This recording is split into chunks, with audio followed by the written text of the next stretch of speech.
On this week's 51%, mentor and public speaker Chelsey Goodan gives us some insight on the wisdom and power of teenage girls and why we as a society fear them. This power that I have seen, it has a lot to do actually with girls are really good at saying the truth and speaking truth to power also. Therapist Kara Crossweight-Brindle also helps us better understand ruptured mother-daughter relationships. I'm Jesse King. It's all up next on 51%. I was standing around like one of those girls I had seen in a movie. The whole world was a movie back then. I had my sunglasses on, I wanted to be seen without seeing shy Lolita. I wasn't really in it, I didn't really get it. You're listening to 51%, a WAMC production dedicated to women's issues and experiences. Thanks for joining us. I'm Jesse King. If you've ever found it hard to connect with or relate to your teen, our main guest today has some insight. Chelsey Goodan is a longtime academic tutor, public speaker, and mentor who has worked with high schoolers of all genders, but especially teenage girls. For years, she has worked with girls one-on-one, gaining their trust, confidence, and friendship through conversations on the issues important to them, including mental health, body image, social media, boys, and parents. She shares what she's learned in her new book, Underestimated: The Wisdom and Power of Teenage Girls. Goodan says society has a particular fear of teenage girls that leads it to belittle and restrict them. Just think about, for example, the jokes that some parents get when they're expecting a baby girl. Things like, oh, good luck with that. Good luck with those teenage years. As if boys, are inherently easier or more reasonable. Even the little things like the music or movies girls like gets belittled as chick flicks or just straight up childish. Just as girls are supposed to be building independence and coming into their own, Goodan says they're often silenced and put down. And that suggests that they have a certain power that we as a society don't want to admit. After all, powerful, independent teen girls ultimately grow up to become powerful, independent women. In her book, Goodan hopes to better inform parents, especially moms, to help them build relationships with their daughters and empower them at this crucial age. This power that I have seen, it has a lot to do actually with radical honesty, which is a chapter in the book. And girls are really good at saying the truth and speaking truth to power also. We can look historically at examples. Malala Yousafzai is a teenage girl who's speaking truth to one of the most powerful militant organizations, and they shot her for it, a teenage girl, right? And she won the Nobel Peace Prize. So a girl has an innate ability to kind of see through things, and she still has a fearlessness herself about saying these things. What happens though is so often we, as a society, squash that voice and try to put her into this container of perfectionism and people pleasing and making sure everyone around her is happy and that she's likable. And that's when that force is what I see isn't reaching its powerful potential. When I think of it, I struggle with people pleasing as an adult. So, it's interesting to me to see how far back that develops. A lot of the book is about also healing your own inner teenage girl. I find that all of these wounds really start actually in your teenage years, and that most women do carry them into adulthood. And a lot of feedback on the book is a lot of grown women being like, oh my gosh, I need to still heal that and deal with that. And that's why, I like to look at the book as if we're focusing upstream, right? So that we can help these issues earlier and not form these patterns that hold back women in a larger context. So I guess, how do you have these conversations with teens, and how do you help your daughter with things like people pleasing without accidentally passing down some of your own bad habits and bringing your own insecurities into the conversation?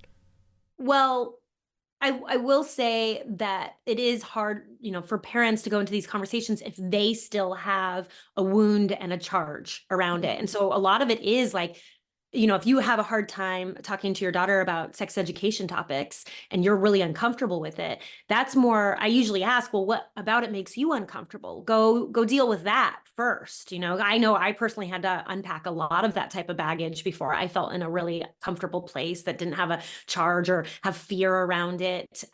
So a lot of times it does take a lot of work on our own part to really meet a girl where she's at without bringing our own baggage and agenda into the situation. Often when they are sharing big big feelings, what adults often do is we try to quickly fix it or advise or slap positivity on it, because it's hard to see a girl maybe in pain, sharing more uncomfortable feelings. And instead, what I've learned is actually holding space for those feelings, just listening. Girls do not feel like they are listened to. And then afterwards being like, yeah, that sucks. Like, that does sound frustrating or disappointing, using the exact words she used. And I always phrase everything as a question. So that's probably my number one tip, is phrase everything with a question that has genuine curiosity without a secret agenda behind it, and a non-judgmental tone. And a girl can sniff out a tone of judgment. She can sniff out an agenda, and she really wants to know that you are just meeting her where you're at, where she's at, and want to know what's going on in her world. And so often those questions that I phrase, it could be something along the lines of, instead of after she shares something difficult with me and I give my advice on how to fix it, instead I say, what do you think the solution is? And she honestly comes up with better ideas than I come up with. And then I affirm her and I'm like, oh my gosh, what a good idea. That was smart. And then she hears that and is like, wait, my idea is smart, and can own her own way forward in a lot of these struggles that she might have. Or I will ask, what are your thoughts on that? Or how did that make you feel? Or how would you like to handle this? Things that really denote respect for her thoughts on the issue. One of the biggest things that I think we tend to inadvertently pass down to our daughters is just like certain ideas about beauty standards and body image. And that's something that they're already going to get bombarded with by society and social media anyway. So it's not like we can shield them from that exactly. But, how can we help girls feel more confident in their own skin? Yeah. So a girl's relationship to beauty and her body is so important. And, eating disorders, disordered eating is very rampant. So we need to take it super seriously. And at the same time, hold space for a girl to explore her sense of identity. And it's not wrong for a girl to want to explore makeup or her outfit and fashion. And so how can we keep positivity around that while still being aware of damaging narratives, right? So I will say, I find this starts on a very simple level on how, the one thing we can control is what we talk about and what we talk about in a home environment. And girls have told me over and over again that the women in their lives are constantly talking about their own beauty and their own weight in negative ways around them. And it starts, that emphasis on their looks starts so young. What is the first thing we say to a little girl? We're like, oh my gosh, look how cute you are. What a pretty dress you're wearing. We say that innocently and with good intentions. But then when we see a little boy, we're like, what subject are you? Do you love in school? What's your favorite sport? What book are you reading? And so we're telling girls at a very young age that their value and worth is tied to their looks. And when a mom is obsessing about her weight or dieting for years on end, a girl will talk to me about that and say how, she doesn't get it. And she kind of absorbs this narrative that you're supposed to just not like your body ever. And it's really serious, because the average age that a girl starts dieting is right now 8 years old. And they also find that 8 is the moment, between 8 and 14 is when a girl's confidence drops by 30%, and a boy's confidence doesn't drop like that at that age. So it's something to be incredibly aware of. Again, we could just blame social media and the media. They, of course, are a huge factor. But, as much as I wish I could change everything about the media, that's not in my control. Mm-hmm. And what is in control is how I speak to girls, how I compliment them. There's a whole chapter on compliments and learning how to actually give a compliment that's about their unique identity and their values and how they show up in the world rather than what they look like. I'm glad you brought up social media, actually, because it's a big topic right now, especially when we're talking about teens' mental health. How are you seeing social media impacting girls, and how do you help them approach it? Yeah, I like to bring something different to the conversation because, of course, everyone is understandably concerned about social media, and there's actually a lot of attention being brought on that. And I like to say, social media is not going anywhere. And I have been one of those people in the actual trenches of hanging out with teenage girls and knowing which accounts they follow and talking about it with them and actually helping them switch up their feed to something that feels good to them and empowering them to make the healthy choices on social media. Instead, what happens is everyone's being like, you should be scared of this. This is awful. This is destroying you. And a girl, again, absorbs that fear. And she doesn't really learn how to trust herself with social media. So I really, again, like to approach it with questions like, what do you think of this post? Do you think this is like an accurate representation of beauty? Do you feel like she did Facetune on this? I engage them that way. I find, the girls really love following accounts that are psychology or mental health oriented. And when you get a few following a few of those, girls are sending me cool TikToks on feminism, on really cool topics that they are able to actually have good content also. But that's not an easy thing. I just like to put that out there as a potential because it's really media literacy conversations, which is just a boring way of being like, I talk about with them the TV shows they're watching and the celebrities they like, and I do it in a non-judgmental way where they feel like they can share their interests with me. The CDC came out with a report last year where teenage girls reported their highest levels of sadness and sexual violence actually in a decade. Did that come as a surprise to you? Are those the kinds of experiences that you're hearing more of in your conversations with girls?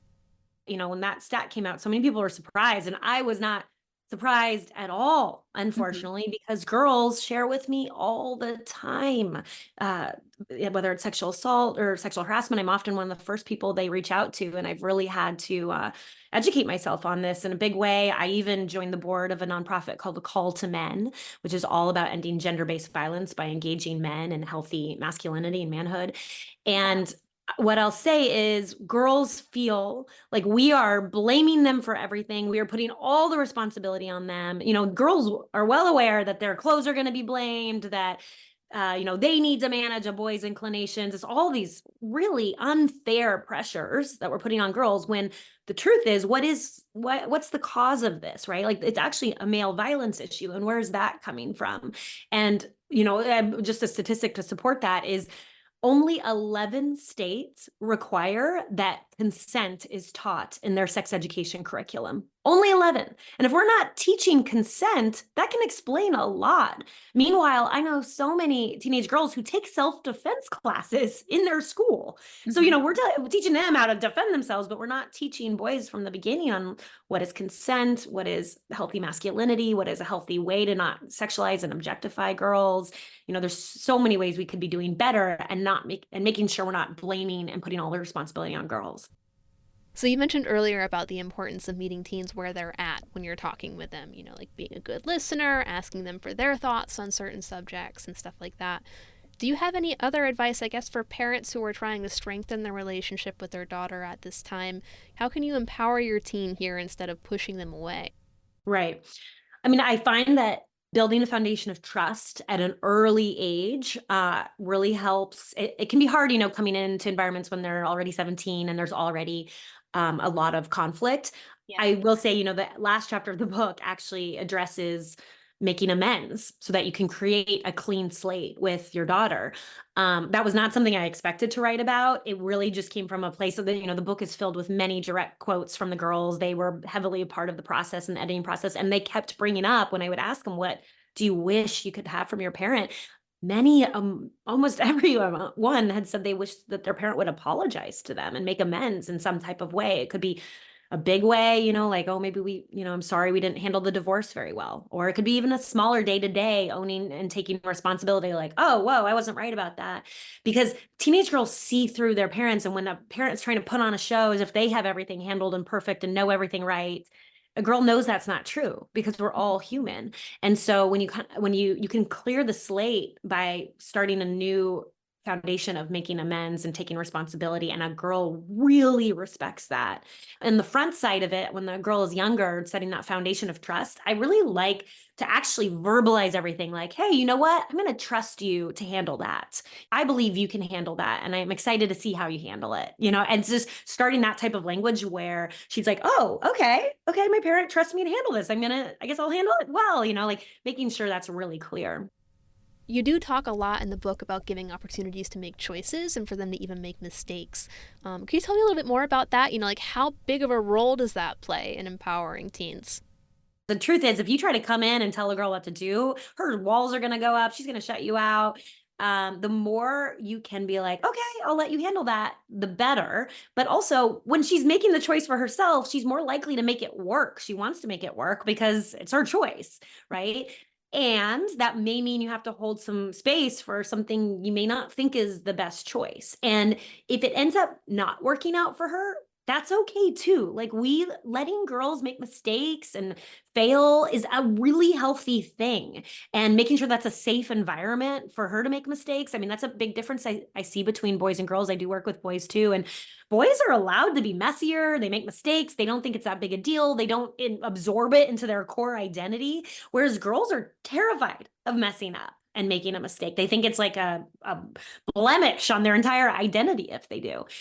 So making sure we have that resilience and that things aren't so binary, black and white, that there's this gray zone, which is the learning zone. It's where we grow, it's where we learn, and creating a lot of space for that. Well, Chelsey, thanks so much for taking the time to speak with me. Lastly, I wanted to ask you about, I guess, like a frequent stereotype for teen girls. The mean girl trope, that it's hard for them to have genuine friendships. Is that the case, or are we seeing more women supporting women among girls? We are seeing a shift, which I couldn't be happier to tell the world about. I would say that Gen Z is changing the narrative around women supporting women, girls supporting girls. They are so much better at it than previous generations. And in all fairness, previous generations really did only have one seat at the table, one job in that company that was, one seat at the boardroom table where that woman would get that one job, and women felt like they were competing for that one job. Gen Z doesn't see it that way, and they really amp each other up. I mean, people again worry about social media, but if you actually look at comments among girlfriends and social media, they are lifting each other up. They're like, "You go, girl! You're awesome!" They do that on my Instagram, and I'll ask them about it. And they also have a lot more compassion if a girl is being mean, right? So this whole mean girls idea is just fading out in a completely different way. And I would say it's because they're, again, much smarter about psychology, mental health issues. So when a girl is being mean to them, I'll ask, what do you think that girl's home life is like? What are her parents like? Do you know? And she often knows, and she'll be like, "Oh, I think her mom criticizes her a lot, or dad's never around." And I'm like, "How do you think that makes her feel?" And she's like, "Oh my gosh, that must suck for her." And I was like, "Do you think that maybe she's bullying out of her own pain?" And the girl gets it. She's like, "Oh my gosh, I bet she is. That sounds awful." Like all of a sudden she has compassion for this mean girl. And that's what these girls of Gen Z are so much better at than I've ever seen before. Chelsey Goodan is a tutor, mentor, public speaker, and the author of Underestimated: The Wisdom and Power of Teenage Girls. It's out now through Gallery Books. You can learn more about Chelsey's work at chelseygoodan.com.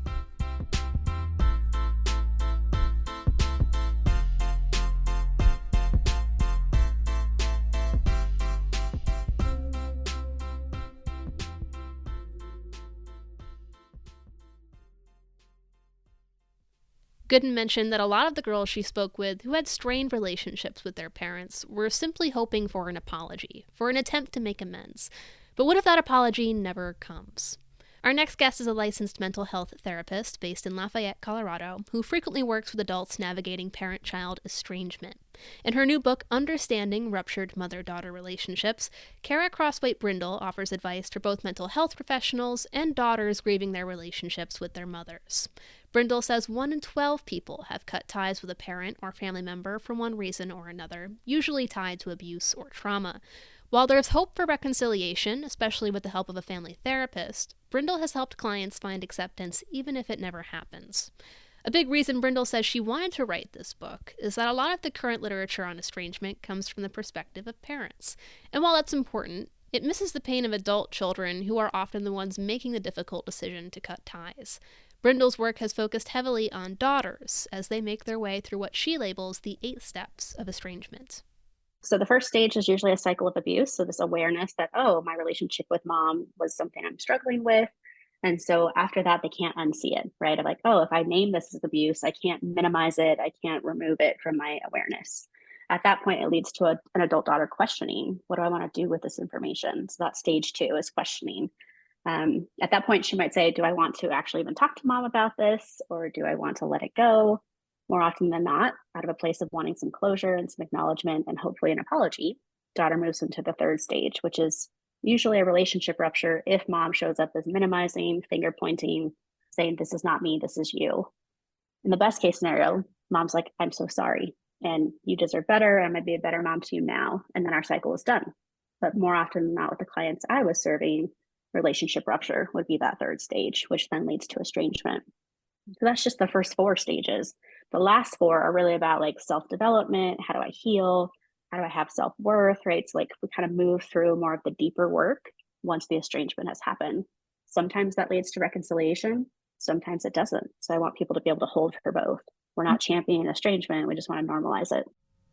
I guess just to start, I know your work is mostly from the daughter's perspective, but why is it so hard for parents to apologize or to take that step toward making amends?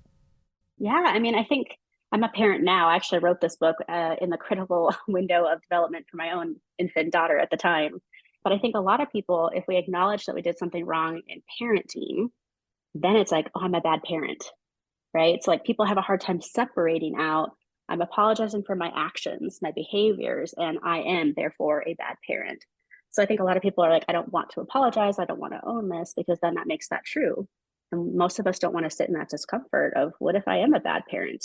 I don't think it's usually that black and white, if I'm being honest, but I think that's the fear. So let's get into those last 4 cycles, or those last 4 stages. What does the healing process look like for daughters, or that path toward acceptance look like? Yeah, so luckily some of our colleagues are doing the family work. So I really do feel like this is a family therapy encounter of like, how do we help them heal in the same room? Is the therapist there to stay neutral? Ideally, yes. And then they're like staying their sides, and they're coming together and saying, how do we repair? How do we go towards reconciliation? It's not very often, in my experience with the clients I was serving, that parent wanted to come in and do the work, right? Out of this place of defensiveness, anger, minimization. They were like, no, thank you. This is your stuff, right? Which leads to some of our 10 assumptions about estrangement, one of which is this is adult daughter's problem, not my problem. So if a parent isn't willing to do that work, we're kind of at a stalemate. That it's not going to change anything. We're not going to heal as a mother-daughter or father-daughter or whoever is estranged. So that's the problem, is even though we have colleagues willing to do that work, more often than not, I was working with the individual, in this case, adult daughter. The last 4 stages are about working on identity, identifying self-worth without mom.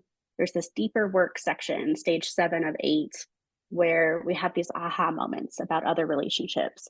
Oh, my relationship with mom has influenced my intimate partner relationship, my relationship with my own children. So thinking kind of legacy trauma, if that makes sense to listeners. And so for a lot of these women, it's healing and grieving what's not going to be. For example, I've spoken before about a lot of us as women have this fantasy that mom's going to call us up one day, even when we're estranged, and say, I'm so sorry, you deserve better. I'm going to be a better mother to you now. It moves towards unconditional love, which is what we all want and need as humans.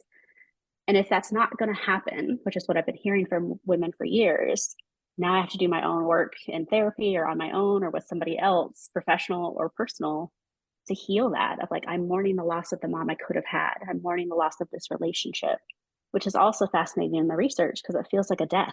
It feels like a death. And for some people, that's how they respond of like, I'm never going to talk to you again. You're out of my life. It's like you died. So for so many of these women, maybe it's a conversation of what I would say to mom if she could hear me, what she'd say to me if she was healthy and healed and willing to do this work with me. So there's a lot of therapeutic tools that make that more possible. I'm curious, are there aspects to mother-daughter relationships specifically, as opposed to, father-daughter relationships or mother-son relationships that make this experience unique or more difficult? I have found the research to say that's true, especially because we think of mother-daughter attachment, like there's no bond that's stronger than mother-daughter from infancy, in the womb even, of like there's cellular things happening, and then there's attachment hopefully happening once infant is born. And that's so different than even like male gender and mom, because the male gender, at least in American society, is like, we expect you to go leave the nest. We expect you to build a family of your own. We expect you not to be so attached to mom, because some people would say that seems odd, and others would say like, we expect you to then attach to some other partner down the road. So for adult sons, the research is saying it's not as detrimental for them. Like, it's still painful. Please don't hear that the wrong way, but it feels like it's almost a shorter cycle for men, because they're told by society, like, we expect you to kind of move on. We expect you to quote unquote get over it, even though it is painful. And for women, so many of us feel like we're an extension of our mothers, that we have to make them proud. We have to reflect good things about how they raised us, that it's just more sticky to get past that or to move beyond, to separate. Again, I know that most of your work is from the daughter's perspective, but, from the parent side of things, does this grief experience look different? How do they move forward? That's where I'm really grateful. There are a lot of books out there for the parent. I think there are a lot of parents who've written books for parents to be like, this is your process. This is normal for you. I did try to challenge in the book, but gentle challenge of like, hey, you might feel bewildered, but there's probably a breadcrumb somewhere in here of why your adult child is saying, I don't want to talk to you, right? So having some curiosity about your own relationship with your child, asking questions of them if they're willing to tell you about it. Again, so many of the adult children I've worked with are like, I just want acknowledgement and apology. So for a parent to be like, I want to apologize, please tell me what I did. If that can be done with curiosity instead of anger or hostility, I think there's a lot of work that could be done, some great work that could be done for reconciliation. But to your question, if that's not happening, child is like, nope, we're not talking, then I think the parent has their own grief and loss process, their own healing to do of like, this is my life now, is my child is not a part of my life. How do I move forward? And I do reference a couple of those books in my book of like, here are some great resources for parents because that's who they were speaking to. Well, aside from coming together to apologize or make amends, are there other things you can do to prevent estrangement or make a reconciliation more likely? I have to imagine that setting boundaries is important, and we talk about it a lot, but I don't think it's something that a lot of us are actually really good at doing. How do we get good at setting and sticking to boundaries? It's something that people have to work on. Most of us don't start with our family when we want to start a new boundary or try a new boundary. Family is the hardest to set boundaries with because they're the ones who are most used to how it used to be. Of like, this is the status quo. This is how it's always been. I don't want you to have a new boundary. I'm going to push back. I'm going to resist. So many people start new boundaries with strangers, people you'll never see again. Learning how to do that, practicing, building your confidence, and eventually you move towards family. And I think that's where therapy is so helpful. It's this like safe container to practice that work, to have healthy boundaries with another professional, to start looking at what's my homework, who's the person I'm going to start boundaries with today or tomorrow or next week. And then eventually it gets to family. But even just talking about boundaries of financial, physical, emotional, sexual, like breaking that all down helps people. I actually did a little ebook on boundaries and did a little quiz of like, how are your boundaries right now? Because therapists love boundaries. So it's a work in progress. I think for everyone, it is in fact a process. So there's not like tomorrow I'm great with my boundaries. This is something that has to be worked on for the rest of our lives. Well, Kara, thanks so much. Do you have any other advice for those hoping to reconcile or hoping to make an attempt? Yes, I know that feels very cliche coming from a mental health professional, like go to therapy, but it does have value, right? Doing your own work. So this could be individual work for daughter and mom. This could be family coming together when they're both ready. There are other folks that have written books about like writing a letter to your adult daughter to start this conversation of like inviting them to come together because maybe we haven't talked for a while. So with reconciliation, I talk to the parents in the book about what's your agenda, asking some questions of yourself before you outreach your adult daughter or son, whoever we're talking about. So like, is your agenda that you actually truly want a healthy relationship? Is the agenda that you want to be right? Is the agenda you want to see your grandkids? And that's why you want to talk to your child again? It's like getting really curious and comfortable owning, like, why do I want to talk to my daughter or son again is probably part of it. And then same for adult daughter. What is your willingness to reconcile? What are you worried about? Are you worried about being hurt again? Are you worried about going through another cycle of abuse? Which some of the people I put in the book, I have 9 women's stories throughout the book that illustrate the stages and just the heart of how this looks. And some of them did reconcile because mom showed up and did some work, or mom apologized, or mom's like, let's keep working on it. And then others, it was not going to happen. So I tried to show both outcomes of reconciliation and estrangement through story in the book as well. Kara Crossway-Brindle is a licensed mental health therapist based in Lafayette, Colorado. Her book on parent-child estrangement is called Understanding Ruptured Mother-Daughter Relationships. To learn more about Kara and her practice, Crossway Counseling, you can go to her website. That's crosswaycounselingpllc.com. Kara, thanks for coming on. Thank you. Thanks to you for tuning in to this week's 51%. 51% is a national production of WAMC Northeast Public Radio in Albany, New York. It's produced and hosted by me, Jody Cowan.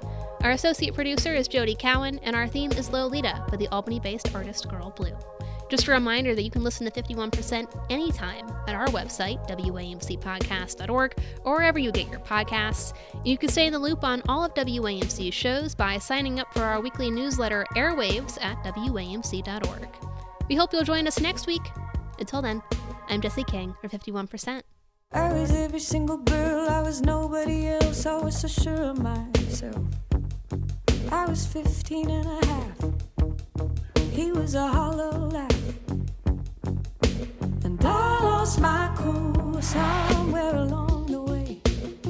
The nightmare down the hallway, I had to learn how to look away. I lost my cool, no electricity, hot rain on the concrete, sweet melting little girl dreams. They said, oh, I want a big life, not a house I could have been like. Where are you taking me? Where are you taking me? Said